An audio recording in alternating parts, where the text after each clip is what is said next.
힐링 에너지 공명, 과학과 영성의 경계에서 발견한 9쌍의 치유 원리. 자비와 깨달음. 나는 내 낡은 푸른색 VW 대셔에 올라앉아 기어를 넣었다. 3년 동안 함께 공부한 치유 지도자와 마지막 시험을 치르러 가는 길이었다.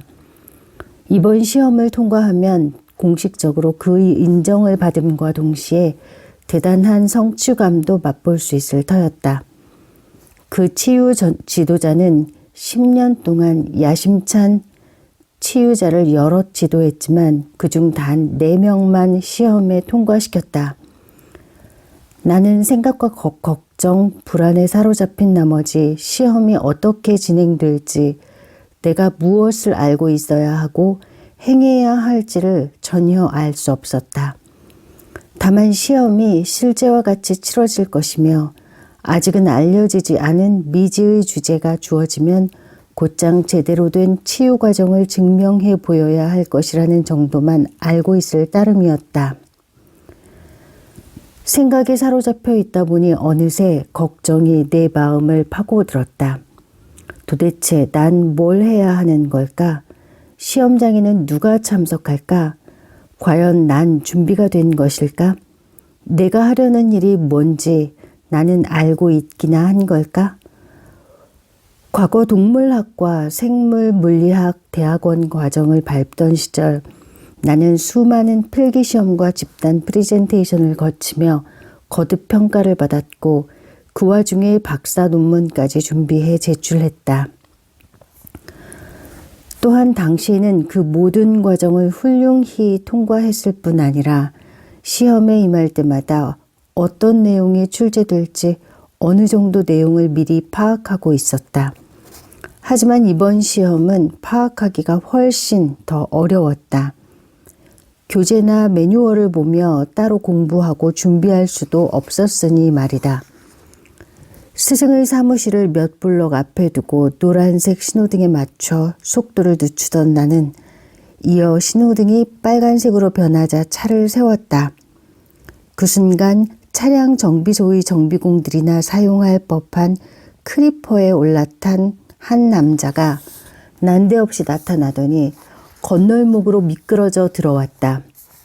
만일 그 남자에게 다리가 있었다 하더라도 평평한 크리퍼 위에 누인 울퉁불퉁한 몸 때문에 전혀 보이지 않았을 터였다.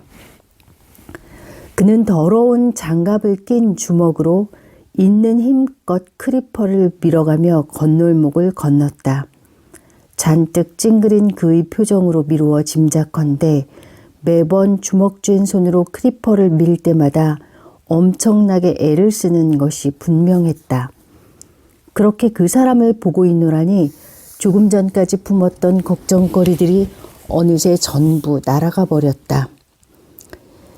이 사람이 건널목 하나 건너려고 그토록 힘겨운 사투를 벌이는 동안 어찌하여 나는 시시한 걱정거리들로 전전긍긍하느라 여념이 없었던 것일까?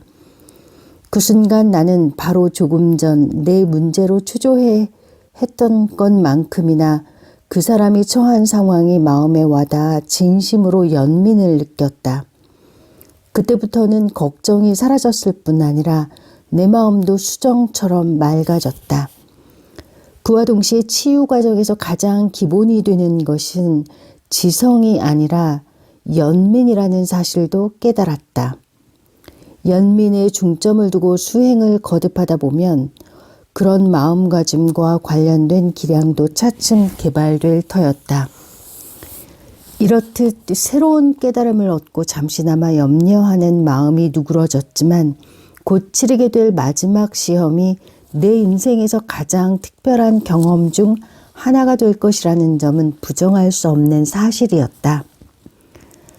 나는 복잡한 심경으로 스승의 사무실로 향하는 계단을 오르기 시작했다. 곧 맞닥뜨릴 순간에 대한 불안감과 과연 내가 준비가 되었는지에 대한 의구심이 마음 한구석에 자리한 데다가 막 괴로운 광경을 목격한 터라 여전히 마음은 동요된 상태였다. 그런 마음을 떨쳐내려 무던히도 애를 쓴 나는 숨을 한번 깊이 들어 마신 다음 최대한 자연스럽게 사무실로 들어섰다. 치유 지도자 데니스는 몸집이 호리호리하고 덩치에 비해 발이 너무 커 보이는 사람이었다. 그의 검은 머리는 늘 부스스해서 한 번도 빗질을 하지 않은 것처럼 보였지만 해맑게 웃는 모습을 보고 있노라면 얼굴 너머 어딘가 깊숙한 곳으로부터 빛이 배어나는 듯했다.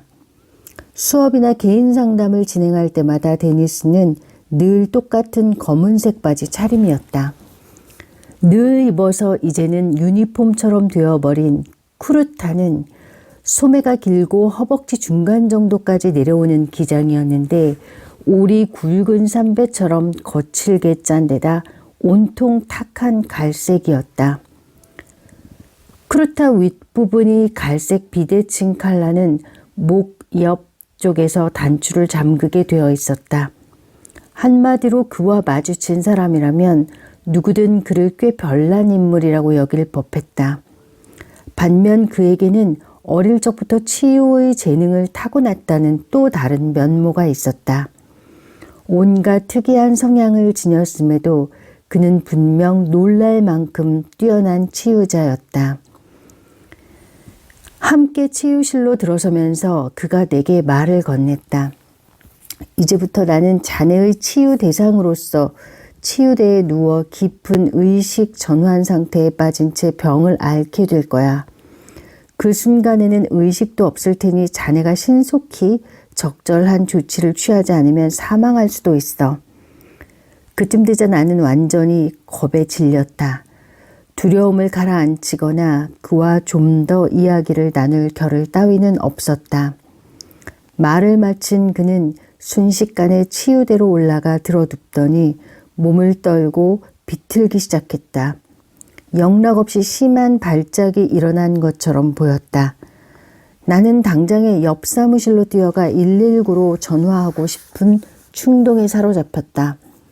그와 동시에 드디어 아픈 척을 하는구나 하는 생각도 일었지만 데니스를 바라보고 있으려니 마음이 걷잡을 수 없이 불안해졌다.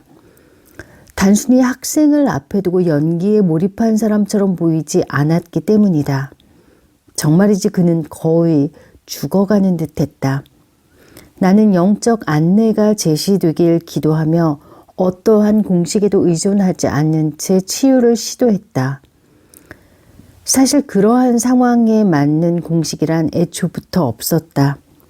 어쨌건 순식간에 어떤 현상이 발생한 것은 아니지만 처음 치유를 시작할 때는 기미가 보이지 않았던 생기와 긍정적 에너지의 흐름을 어느 순간 실제로 느낄 수 있었다. 아주 서서히 데니스가 조금 움직였다. 나는 계속해서 치유에 몰두했다. 우선 양팔과 다리에 힘을 빼고 양손을 그의 머리에 얹었더니 묵직한 느낌이 전해져 왔는데 어떻게든 그 무거운 압박감을 데니스에게서 떼낼 수 있을 것만 같았다. 이번에는 그의 가슴으로 주의를 돌려 갈색 셔츠 위에 바로 손을 얹고 심장 주변에서 병이나 생명을 저해하는 에너지를 포착해 없애버리려고 했다. 영적 안내에 따라 데니스의 몸 이쪽에서 저쪽으로 손을 옮기다 보니 죽은 듯했던 신체에 다시금 에너지가 도는 것을 느낄 수 있었다. 결국 1시간쯤 지나 데니스는 완전히 소생했고 나는 시험을 통과했다. 사실 오늘날까지도 데니스가 시종일관 연기를 한 것인지는 잘 모르겠다. 물론 시험을 진행하기 위해 일부러 병색을 띄었다고 그가 언급한 적은 없었다. 그렇다면 과연 어떤 부분에서 연민이 작용한 것일까? 사실 혼수 상태에 빠진 스승을 앞에 두고 치유에 돌입할 때 이른 아침 건널목에서 다리 없는 남성을 보고 느꼈던 연민이 강하게 밀려들었다. 진심으로 한 사람의 불행에 공감하는 마음과 그와 동시에 찾아든 깨달음이 더해져 치유를 가능하게 한 것이다. 만일 진심에서 우러나온 연민과 깨달음 중 한 가지라도 결여되었다면 나는 그날 시험에 통과하지 못했을 것이다.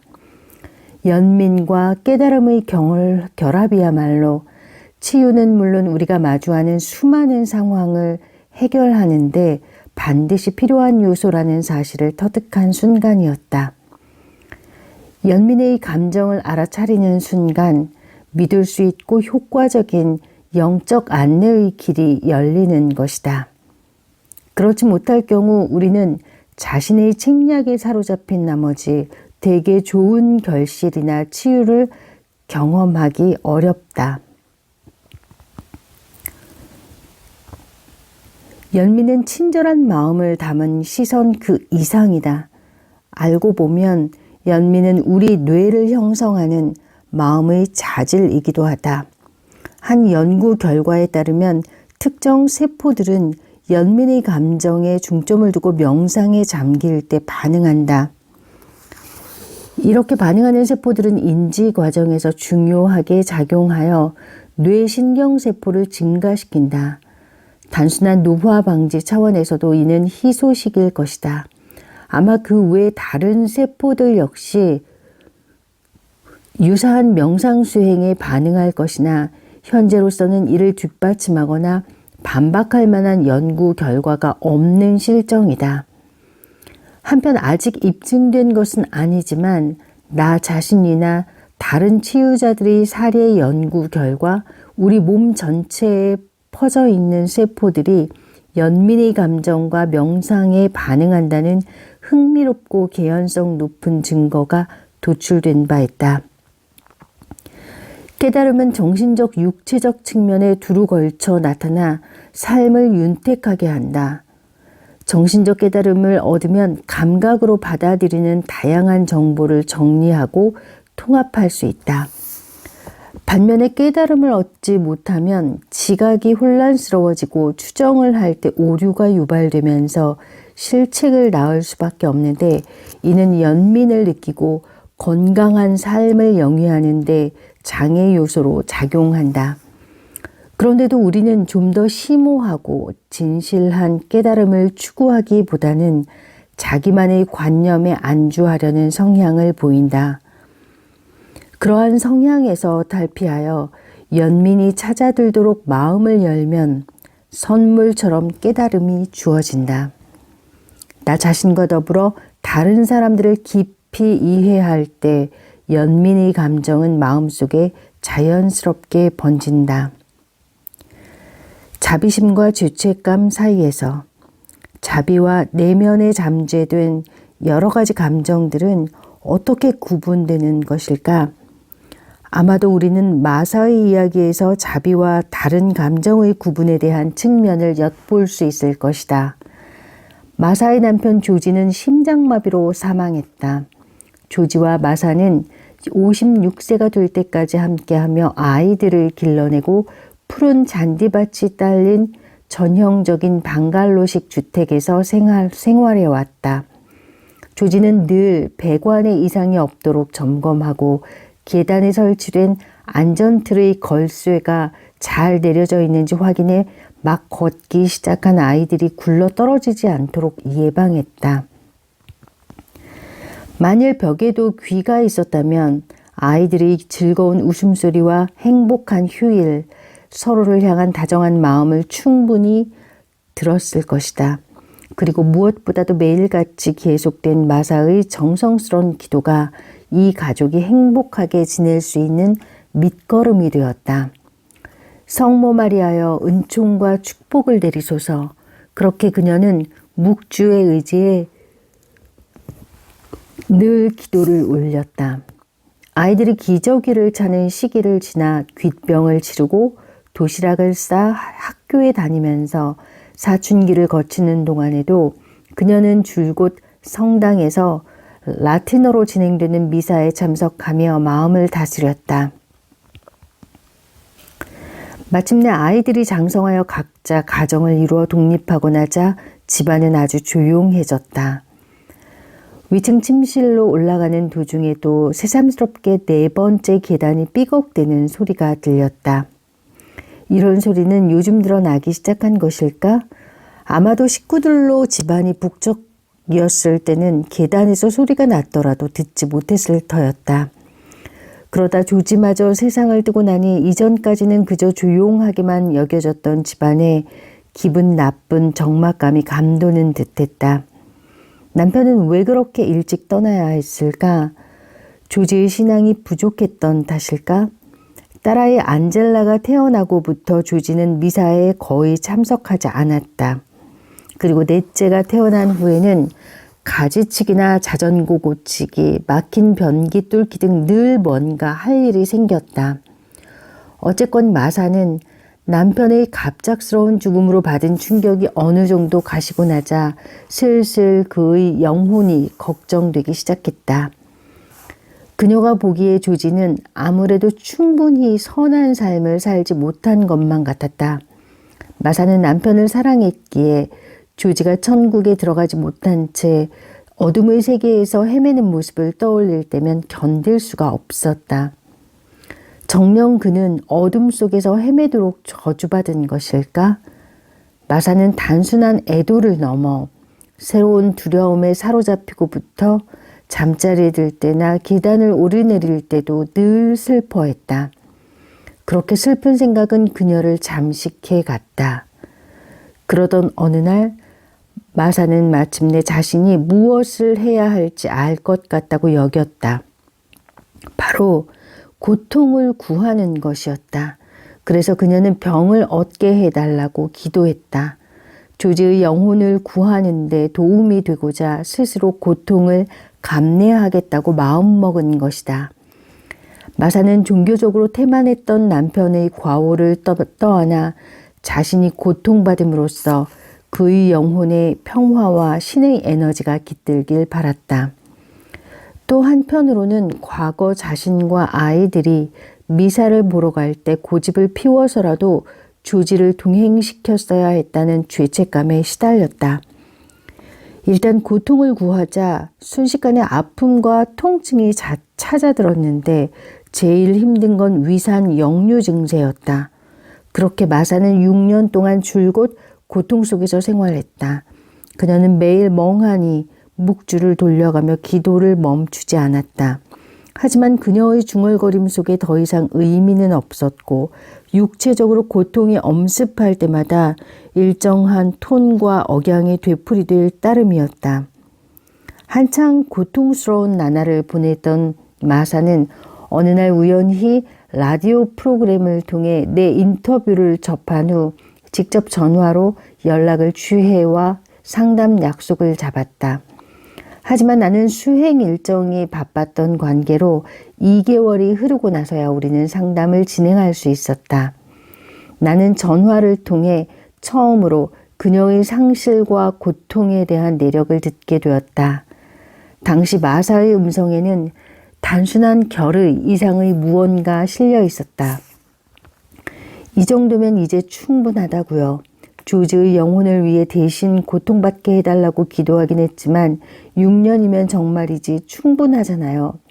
마사가 사우스 다코타에 사는 관계로 상담은 전화상으로 이루어졌다. 첫 상담은 일단 전화를 끊고 나서 나는 마사를 떠올리며 깊은 명상에 잠겼다. 그리고 전화 상담을 마칠 무렵이면 늘 그렇듯 떠올리며 깊은 명상에 잠겼다. 그리고 전화 상담을 마칠 무렵이면 늘 그렇듯 40분 후 다시 마사에게 전화를 걸었다. 그녀는 심하게 목소리를 떨었다. 알고 보니 상담 후 전화를 끊고 나서 마사는 울음을 터뜨렸다고 했다. 굳이 조지 때문에 고통을 자초할 필요가 없었다는 것을 깨달았던 것이다. 사실 그녀가 조지를 위해 고통받을 이유는 전혀 없었다. 생생한 안도감이 찾아듦과 동시에 새로운 깨달음이 그녀의 영혼을 끌어올렸다. 이러한 상황에서 가장 놀라웠던 것은 마사가 죄책감이 아닌 자비심으로 충만해졌다는 사실이다. 우선은 그녀 자신에 대한 자비심이 일었고 그런 다음에는 사랑하는 조지를 향한 자비심이 샘솟았다. 죄책감은 방심하는 사이 서서히 한 사람을 잠식해 간다. 마사는 자신이 죽은 남편의 영혼을 구제하기 위해 사심없이 희생한다고 여겼지만 실제로는 고인의 생전 과실을 방관한 탓에 사후에 그가 지옥을 헤매게 만들고 말았다는 깊은 죄책감에 시달렸다. 자연히 마사는 그렇게 꼬여버린 상황을 바로잡는 것은 자기 몫이라고 여겼다. 그래서 남편의 천국행 티켓을 확보하려면 고통을 떠안고 자신을 벌해야 한다는 죄책감을 늘 마음 깊이 자리했다. 마사는 전화로 자신의 상황에 대해 오랫동안 이야기를 나누면서 차츰 자신에게 지웠던 고통이 충분했음을 깨달았다. 그리고 그와 동시에 진실한 자비심이 죄책감을 압도했다. 그런 다음부터 그녀는 이전과는 다른 방식으로 조지에 대한 사랑과 우려를 표현할 수 있게 되었다. 그뿐만 아니라 신의 무한한 자비가 남편의 영혼을 향하고 있다는 사실도 믿기 시작했다.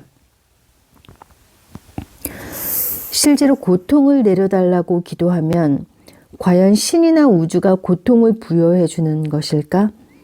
또 질병이나 주변인들의 죽음이 깨달음으로 이어질까? 우리는 인간으로서 오랫동안 이 질문에 대한 해답을 얻어내려 애써왔다. 굳이 고통을 떠안고 살아야 할 이유를 들어보라면 우리는 천국에서 쫓겨나게 했다가 어느 순간 덮쳐올 원죄부터 이승에서 혹은 전생에 쌓은 업보까지 꼽아볼 수 있다. 그렇게 생각하면 우리가 고통받는 것은 나 스스로 잘못을 저질렀거나 아니면 인간으로부터 본래부터 죄를 지닌 채 태어났기 때문이라는 결론에 도달한다. 신학자들은 이러한 이론적 주제를 신정론이라고 일컫는다. 일찍이 토마스 아퀴나스는 신이 악을 허락한 건 그로부터 더 위대한 선이 비롯되게 하기 위함이다 라는 말을 남겼다. 또 논리 기반 논거 중에는 이런 식으로 진행되는 것도 있다. 만약 신이 완전한 선이라면 마땅히 악을 없애려 들 것이며 전지전능한 존재라면 반드시 모든 악을 물리칠 수 있어야 한다. 그럼에도 악은 존재한다. 따라서 신이 완전한 선이 아니거나 혹은 전지전능하지 않다는 말이 된다. 좀 더 고대로 거슬러 올라가 이집트 시대의 우주 통치권 문제를 두고 여러 신이 서로 겨루었던 것도 투쟁과 고통의 발현으로 볼 수 있다. 불교에서는 전통적으로 고난을 실제가 아닌 환영으로 간주했으며 여기에 신은 포함되지 않았기 때문에 이 경우에는 고통을 신의 탓으로 돌릴 수 없다. 철학적 개념을 살펴보면 신은 없다는 생각에서부터 우리 스스로 악을 선택하고 고통까지 만들어 나갈 자유의지가 필요하다는 견해까지 그 범위가 몹시 넓다. 사실 그러한 고통은 우리에게 중요한 가르침을 선사하며 인간 문화 전반을 떠도는 불행이라는 개념에 의미를 부여한다. 나는 그동안 힘겨운 병마와 치료에 시달린 고객들로부터 고통을 겪는 과정에서 너무도 많은 것을 배웠다는 이야기를 거듭 들어왔다. 그들은 고통을 내려달라고 기도하지는 않았지만 병을 앓는 동안 얻은 깨달음과 보살핌 받은 경험에 대해서는 충분히 감사하고 있었다. 그렇다면 이런 경우 고통마저 정당화되는 것은 아닐까? 아직 속 시원한 답이 도출되지 않아 여전히 의문은 가시지 않는다. 나만 해도 이러한 문제들의 논리적 해답을 제시하지 못한다. 하지만 신이 무력하거나 악하다거나 혹은 아예 존재하지 않는다는 식의 대립적 사고도 그다지 만족스러운 답은 아니다. 육체를 떠나 또 다른 차원에서 자의식을 경험한 후부터는 신정론적 주제를 바라보는 내 시각에도 변화가 일었다. 임사체험 당시 나는 고통이나 갈망, 변화에 대한 욕망이 없는 곳에 존재했다. 대신 완벽한 평화와 기쁨, 친밀한 일체감이 그곳을 채웠다. 그곳에 머물다가 평소의식으로 되돌아온 후 나는 이렇게 적어 보았다. 복잡한 인간 세계로 복귀하는 쪽을 택했다. 이미 익숙해진 속세로. 이승과 저승의 분리와 인간으로서 감내해야 할 고통에 관한 문제는 여전히 풀리지 않는 수수께끼로 남아있다. 나 역시 아직 그 부분까지 파악할 수 없었기에 이를 설명할 수 있는 사고 과정에는 도달하지 못했다. 그래서 이 부분은 그저 해결되지 않은 미제로 남겨두고 나 자신이나 주변 사람들의 고통을 최대한 덜기 위해 계속 노력할 따름이다. 자비심은 우리를 어떻게 변화시키는가? 단순한 관심이나 우려의 감정과는 현격히 다른 자비심은 사실 우리가 존재하는 양상이라고 볼 수 있다. 그런 면에서 자비심은 변함없이 그대로 유지되는 자질이 아니라 어떤 식으로든 행동을 낳는다.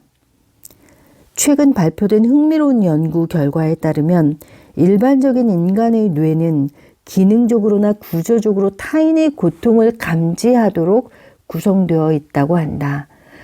따라서 누군가 고통스러워하는 이미지를 보여주면 도와줘야 한다고 우리를 자극하는 뇌의 전두전엽 쪽 특정 뉴런이 활기를 띈다.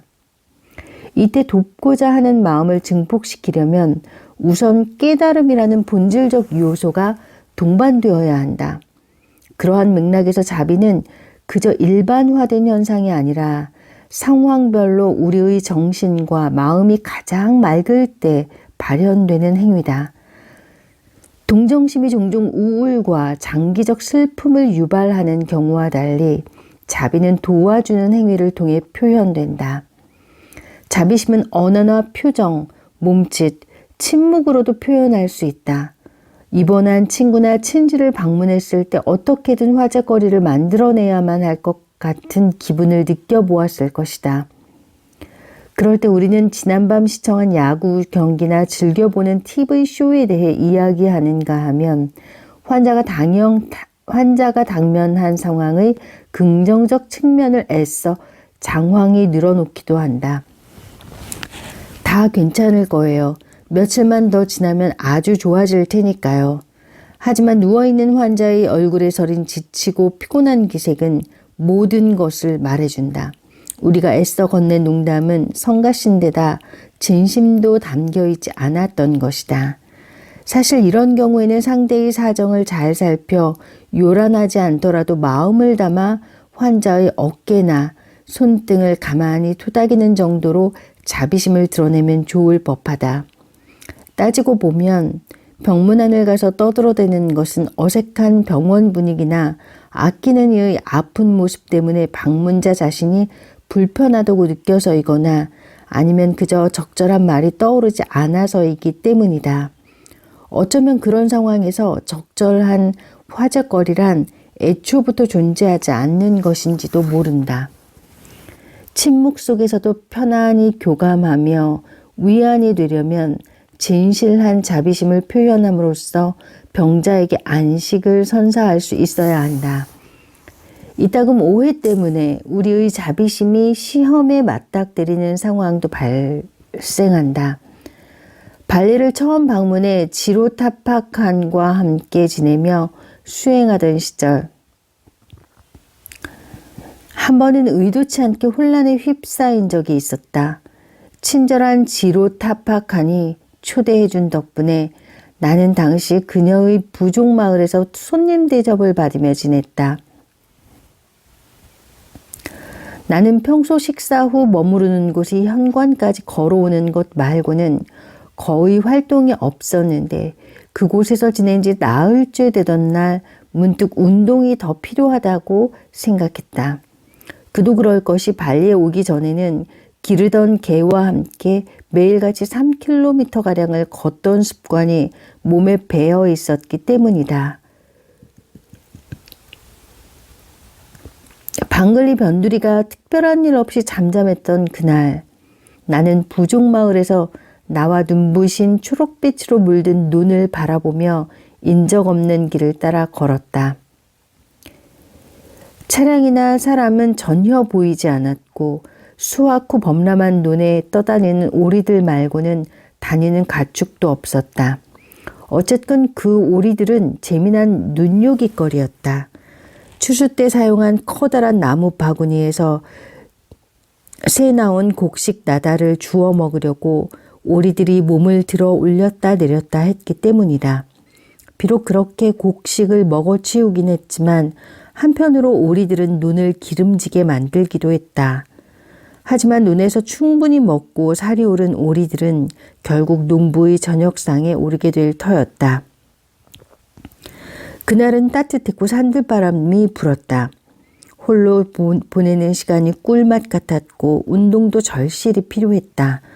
그렇게 서성이다가 45분쯤 지나 마을로 돌아왔을 때 나를 둘러싸고 한바탕 북새통이 벌어졌다. 내가 혼란의 원인을 제공한 것 같긴 했지만 도무지 뭐가 문제인지 전혀 알 도리가 없었다. 다행히 그날 오후 마을을 방문하기로 되어 있던 통역사 부티가 등장해서 집주인과 나는 대화를 나눌 수 있었다. 결국 요지는 내가 뭔가에 상당히 불만을 느껴 마을을 떠났고 그래서 다시는 돌아오지 않을 것이라고 집주인이 오해했다는 것이다. 게다가 마을 사람들은 홀로 거리를 떠돌 나를 걱정했다고 했다. 나중에 알고 보니 혼자 마을을 벗어나거나 산책에 나서는 것은 마을 사람들로서는 생각지도 못할 일이었다. 굳이 산책이 아니더라도 마을 사람들의 일상 속에는 운동거리들이 충분했기 때문이다. 그렇다 보니 자연히 누구든 특별한 볼일 없이 산책을 가겠다고 하면 아주 이상하게 보이기 십상이었다.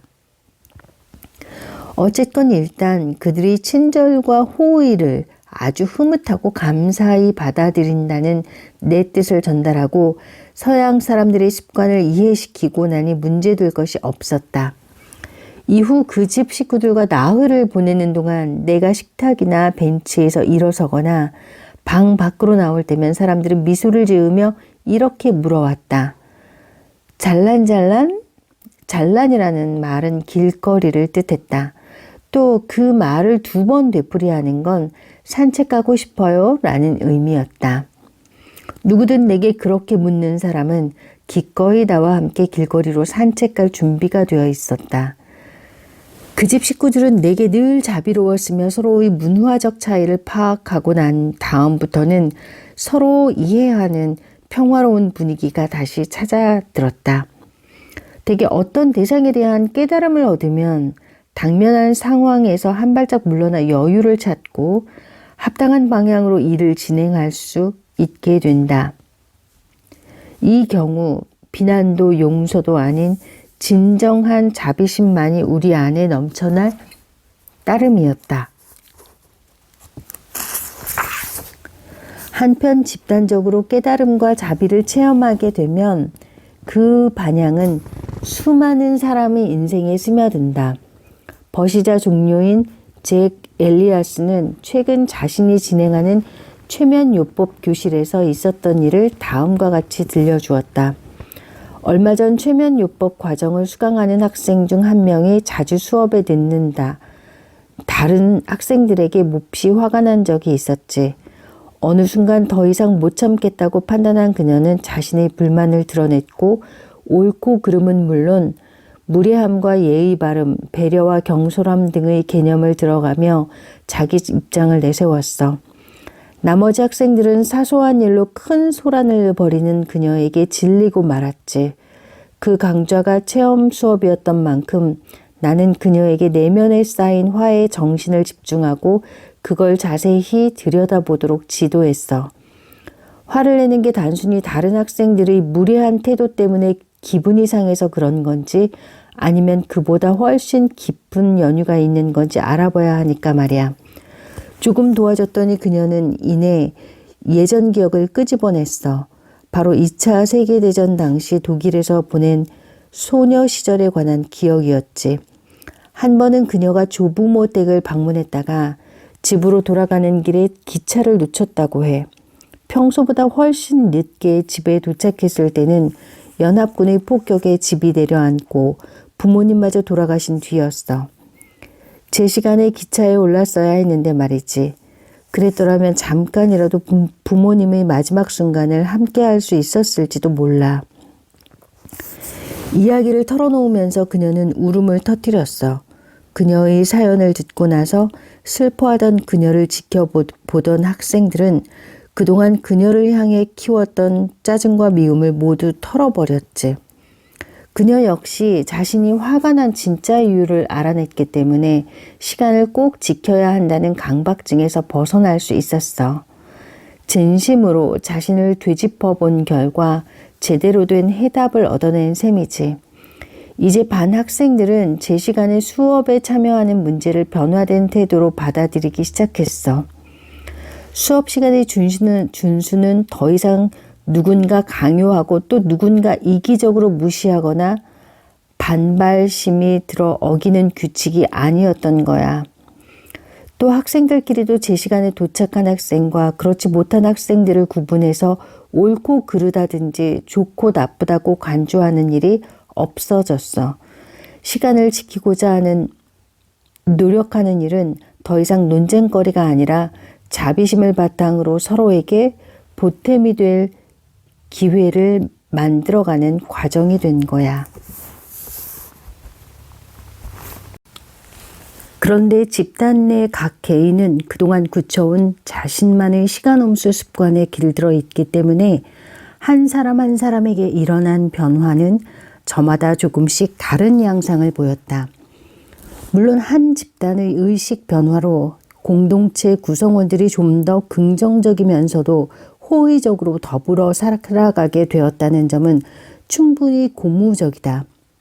하지만 개인별로 변화를 이끌어낼 수 있는 정도에는 저마다 한계가 있다.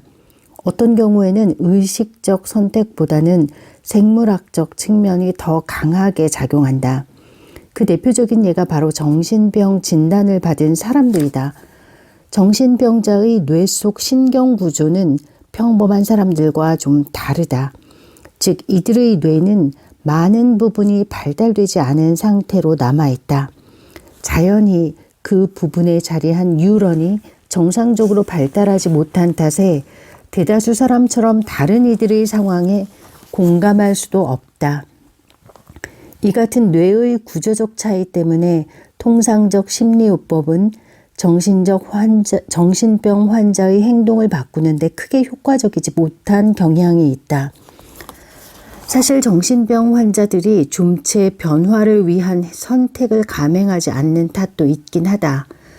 그렇다고는 하지만 신경 가소성의 분야는 급격히 발전을 거듭하고 있으니 이런 질환에 시달리는 환자들에게 장차 희망의 장이 열릴지도 모를 일이다.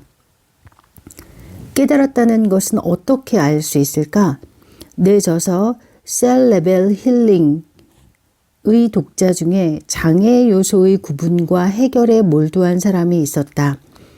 그녀는 자신이 처음부터 많은 장애 요소를 떠안았다고 생각했고 실제로 그 장애 요소들은 그녀의 삶의 걸림돌이 되었다. 감탄스러울 정도로 열심히 수행에 임한 결과 그녀는 이전의 다른 치유 과정을 통해서는 경험하지 못한 긍정적 변화를 인식했다. 그런데 문득 이런 궁금증이 일었다. 완전한 깨달음에 도달했다는 것은 어떻게 알 수 있을까? 사실 이것은 너무도 적절한 질문이라. 일상을 살아가는 우리는 대부분 혼란스럽고 당혹스러운 상황과 마주치는 일에 익숙해진 나머지 그러한 환경을 편안하게까지 받아들이는 경향이 있다. 그렇다면 깨달음을 경험한다는 것은 무엇을 말하는 것일까? 또 그 깨달음은 언제까지 지속될까? 장애 요소는 어느 정도까지 경감시킬 수 있을까? 우리가 몇 %까지 깨달음에 이르렀는지 측정해줄 지적 체크리스트 따위는 존재하지 않는다. 내가 85% 정도 깨달았으니 이제 정확히 27시간 동안 명상에 임하면 완전히 깨달음에 이를 것이라고 미리 알 수 있으면 참 편리할 것이다. 하지만 그렇게 정확한 사실까지 속속들이 알아낼 수는 없다. 우리가 깨달음에 이른 정도는 주로 주변 친구나 동료들이 일러줘서 알게 되거나 혹은 각자의 감각을 통해 얼마나 깨달았다고 스스로 인지함으로써 터득한다. 어쩌면 이러한 깨달음의 정도는 장애가 우리 앞을 가로막거나 당황과 혼란, 불만과 허탈감, 삶에 대한 불만족을 느낄 때 좀 더 잘 인식하게 되는 것인지도 모른다. 오랜 역사를 거치며 인간은 세상의 이치를 설명할 이론 모델을 창출해 왔다. 또 세월을 거듭하면서 우리의 지각도 이러한 모델의 기초에 정보를 받아들였다. 갈릴레오가 제시한 우주의 새로운 모델이 널리 받아들여지면서부터 사람들은 지구가 세상의 중심이라는 생각을 점차 덜 하게 되었다. 그래도 여전히 많은 이들은 우리 인간이 만물의 중심이라는 생각에서 벗어나지 못하는 듯하다. 어쨌건 여러모로 볼 때 현실은 우리가 가장 자주 떠올리는 모델에 기초하여 형성된다. 하지만 어느 순간 우리는 자신이 이러한 모델을 활용하고 있음을 망각하고 모델 없이 직접 현실의 틀을 잡아나간다고 여기게 된다. 예나 지금이나 사과는 나무에서 떨어지므로 뉴턴의 법칙은 현실임에 틀림없다. 양자물리학이 등장하고부터는 우리의 인지에 혼란이 왔다. 이제 이 시대 최고의 이론가들은 이 모든 상황을 정리할 만물 이론이라는 신모델을 모색 중이다. 최근 양자역학과 신경생물학, 뉴턴의 물리학을 비교 검토한 바 있는 스티븐 호킹 박사와 그의 동료는 우리가 실제로 모델에 의존해 현실을 판단한다는 사실을 상기함으로써 혜택을 누린다고 지적했다. 모델 의존적 실제는 우리가 살아가는 물리적 세계와 관련되어 있을 뿐 아니라 인간의 지각을 이해하고 우리가 나 자신과 공동체를 어떻게 받아들이는지 파악할 때 아주 유용한 참고 자료가 된다. 위대한 설계라는 저서에서 스티븐 호킹 박사는 이렇게 말한다. 우리의 뇌는 너무도 능숙하게 모델을 형성한다. 사람들에게 이미지가 거꾸로 보이는 안경을 씌우더라도 어느 정도 시간이 흐르면 뇌에서 모델을 바꾸어버린다.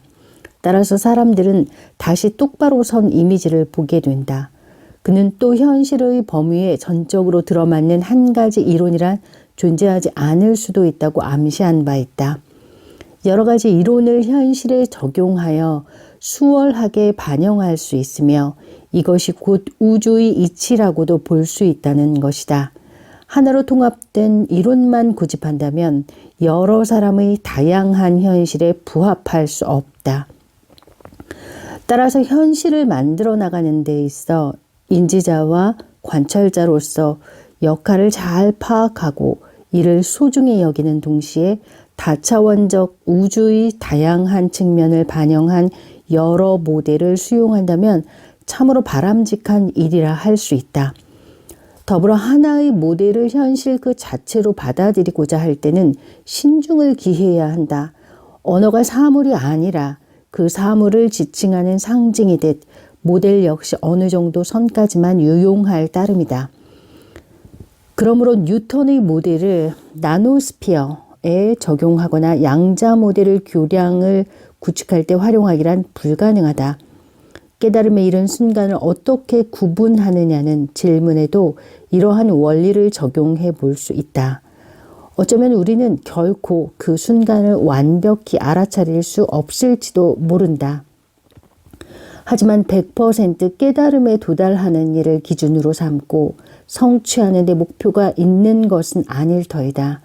무엇보다 깨달음과 관련된 체험은 다차원적 성격을 띈다. 언제 어디서건 나 자신은 물론 나를 둘러싼 주변 환경과 공감할 수 있다면 그것이 곧 깨달음으로 이어지는 통로다. 한번 불협화음은 깨달음이 흔들리고 있다는 분명한 신호다. 어느 순간 깨달음을 얻었다고 여길 수 있지만 곧이어 기준으로 삼았던 모델이 변함과 동시에 깨달음을 놓치는 상황이 도래하기도 한다. 한편 2장에서 다룬 두 가지 자질은 보완적 관계를 이룬다. 즉 우리는 자비심을 품음으로써 깨달음의 상태를 유지하며 깨달음을 얻음과 동시에 내 안에서 자비심이 늘 함께한다는 사실을 알아차리게 된다.